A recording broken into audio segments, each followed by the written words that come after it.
இவளை பாருங்கள். ஒல்லி ஓட்டர் தண்ணீர்ல ரொம்ப ஜம்பு ஜம்புன்னு குதிச்சு குழந்தை மாதிரி ஆடுறான். புள்ளைக்கு சும்மா இருக்க முடியாது. இங்கே பாருங்க, இவன் தான் டக். ஒரு ராஜா மாதிரி சூரிய வெயில சுகமா காலை நீட்டி கிடக்கிறான். இவனுக்கு எப்பவும் மெட்ரோ ஓட்டம். இவங்க 2 பேரும் ரொம்ப வேற வேற இருந்தாங்க. ஆனா என்னமோ அட்வான்ஸ்லயே கிளிக் ஆயிட்டாங்க.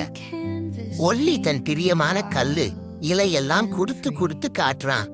டக் முதல்ல என்னடா இதுன்னு யோசிச்சா, ஆனா பரவாயில்ல, ரொம்ப நல்லா இருக்கு.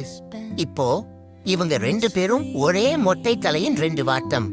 காலை நீச்சல், மதியம் சாப்பாடு எல்லாமே சேர்ந்துதான்.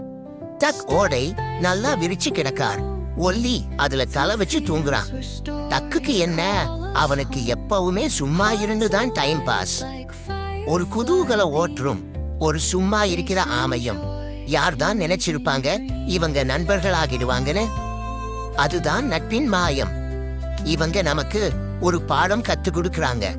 நண்பனுக்கு வார்த்தை தேவையில்லை, கொஞ்சம் பொறுமை, கொஞ்சம் நம்பிக்கை, அப்புறம் கொஞ்சம் மீன் துண்டும். அடுத்த தடவை யாராவது நீங்க 2 பேரும் ரொம்ப வித்தியாசமானவங்க, எப்படி நண்பர்களா கேட்டா இவங்களை காட்டுங்க. ஒல்லி டக் காம்பினேஷன் ரெடி.